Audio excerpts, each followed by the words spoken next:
Hey guys, welcome back to my channel. This is going to be a weekend reading vlog. It's Friday after work and I am ready to read this weekend. I've got several books that just came off my holds list on my library. First we have Wahala by Nikki May. It's described as a Nigerian Sex and the City, also set in London, and it's about three friends, Ronke, Boo, and Simi, and this new girl, Isabel, that's kind of welcomed into their group.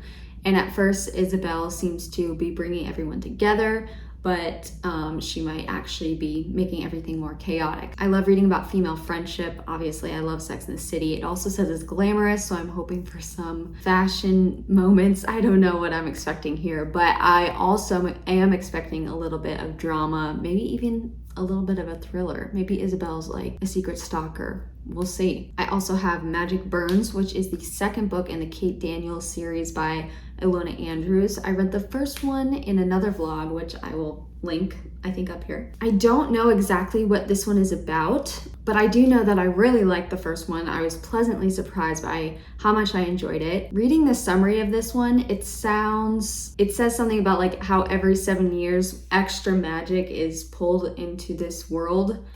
So there's more unusual things happening than usual, which I find hard to believe because in the first book, there was so much crazy shit happening. I can't imagine it getting any crazier on a magic level. But it also says that there are gods and goddesses that are able to like communicate or they're fighting. So if this gets into like Greek mythology or some sort of mythology, that'd be pretty cool. All right, I'm gonna start reading. Oh, and also tomorrow I'm gonna go see the new Batman movie, so that's gonna be fun.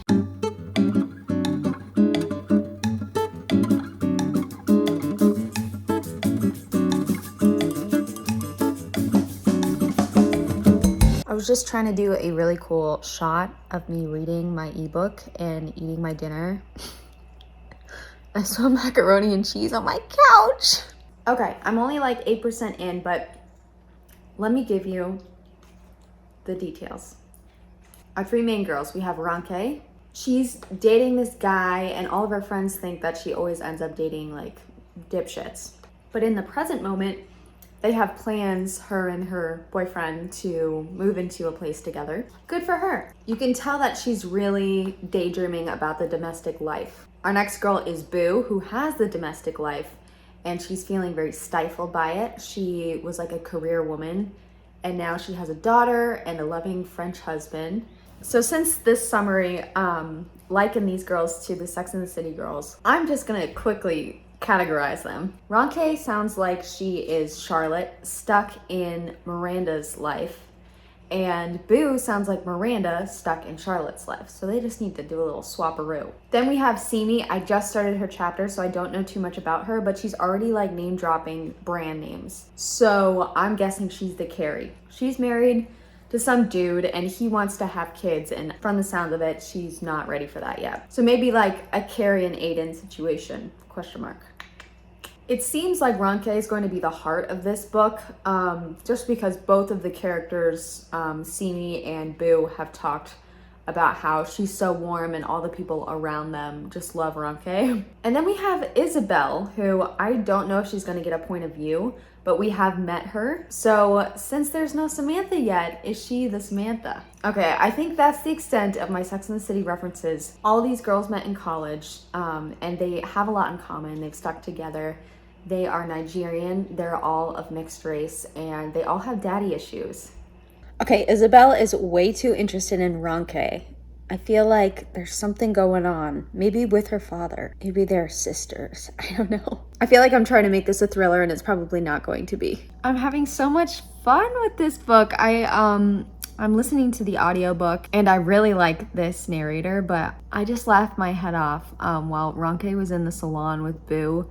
And she's like eating her food, she's getting her hair done, and she's just like telling the story about her aunt, which is actually kind of a scary story, but just like how dramatic she's being and like she knows she's being dramatic. I just laughed my head off. And I feel like I'm really starting to care about these girls. And I would just read this book even if there's no like impending mystery. The mystery is, what the hell does Isabel want? First of all, I find her very annoying. I think she's supposed to be annoying because you can tell something's up with her. Something's up with her about everyone's father and everyone's boyfriend. She's just she's just weird, and she's up to something. And I want her to go away because I don't want her ruining anything because I love these girls. But yeah, having so much fun. I love all the food that they're discussing, the Nigerian culture. Obviously, with the women being mixed race, there's talks about their Nigerian heritage and how some of the girls lean into it more because they grew up in Nigeria or because they are close to the fathers, and then some of the girls have kind of repressed racism, actually. I'm talking about Boo, and it's mostly because she hates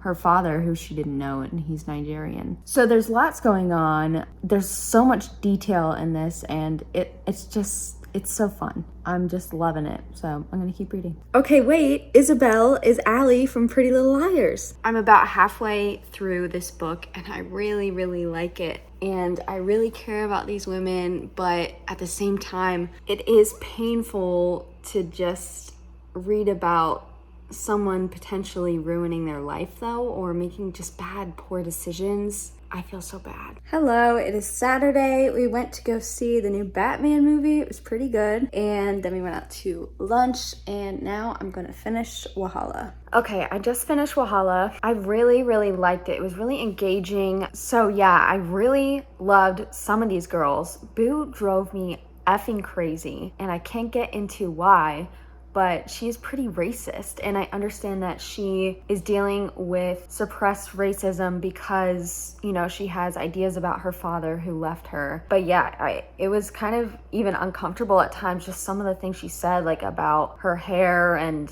she was so blatantly racist. I mean, she was like, you shouldn't date a black man, but she's like mixed race. I don't know, it was very uncomfortable. And then everything else she did in this book, Boo, I had a hard time with her character just because she was just, you wanted to help her, you know, because I don't want to spoil anything, but there was a thriller aspect to this. I did read a couple reviews on Goodreads, and someone did say that it's kind of Big Little Lies and not so much Sex and the City. And yeah, I do see that, because you have, you know, the women's lives and their love lives, their children, all the stuff they're dealing with in their lifestyles. But then there's this kind of this mystery / thriller aspect to it. Ronke, she deserves the world. I want the best for Ronke. I want her to cook for me. I want her to teach me to cook. I want to be her friend. I want her to be my mom. Yeah, I'm gonna give this a 4 out of 5. So the ending happened, and I like where it ended, but then we had like a little bit of an epilogue, and I feel like it got wrapped up so quickly, like within 2 pages. And I feel like a little bit like, wait. And I don't know if it's because I liked it so much and I want it to continue, or because it was just wrapped up so quickly. And the rest of the book though was great. I mean, and this is the debut novel from this author, is what I read on here. Let me just double check that. Yeah, this is her first book. That is insane. There was so much detail in this, and you really felt like you knew these characters, and you really like, this is very good. If any of you read this or have read this, please let me know what you think. Who's your favorite character? Who's your least favorite? Did you see that twist coming? I guess there were a couple twists. And what did you think about the epilogue? Hello, it is Sunday morning, and I've been listening to Magic Burns. I'm about halfway through, and I've been coloring in my weekly work journal. I feel like these Kate Daniels books, they kind of feel like I don't understand where it's gonna go right at the beginning, just because it's obviously her just living her life, and then chaos just comes to her, and then she has to deal with it. But always at the beginning, I'm like, so wait, what's gonna happen here? At almost halfway through, we have a direction. She's come across this young girl. She's like 14 years old. I think her name's Julie. She's kind of tasked with keeping her safe and trying to search for her mother. There's also this weird creature called a reed that's after her. We don't know why they're after the little girl. We don't know where the mom's gone. There's witches involved. The pack is helping. There's just a slew of activity and of creatures and of characters. It's very easy to listen to while I'm doing this stuff, and I know I'm definitely gonna finish today because I have a lot of chores and stuff to do that I can listen to my book. But so far, the mystery is not as intriguing as in book 1. Just right off the bat, might get better. But even then, it's like a good book to listen to. So if you haven't read the first book, I highly suggest it. It was like Girl with the Dragon Tattoo meets, I don't know, some fantasy book. And Kate Daniels herself, she's really cool. She's like spunky and strong, but she's not overly rude like some fantasy protagonists are. Anyway, that's what I'm doing. And I refuse to change out of my pajamas today. I refuse.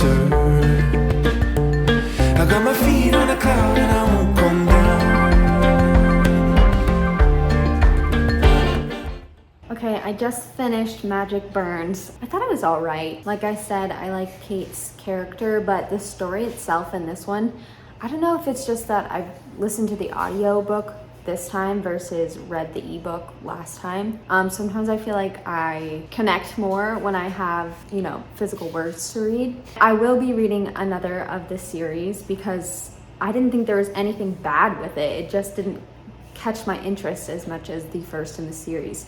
That being said, it was a wonderful ebook to listen to while I did all my cleaning and, you know, all the stuff I wanted to. So in that way, it was great. But again, I just didn't care too much about the main mission in this book. There's also like this war and a fight that seemed like it didn't make very much sense to me why it happened. And it's always funny in books like these when there is like a war or a big fight, there's like no logistics.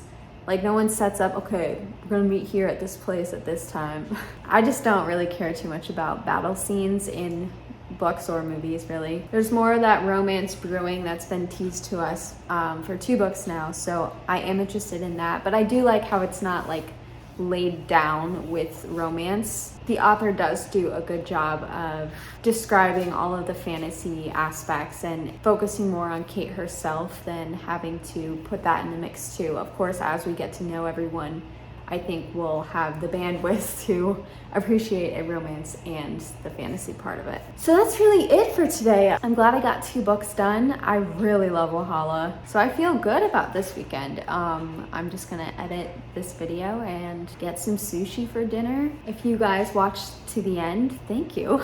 And I didn't change out of my PJs all day. Great. I'll see you guys in the next video, and I hope you guys had a good weekend too. Bye.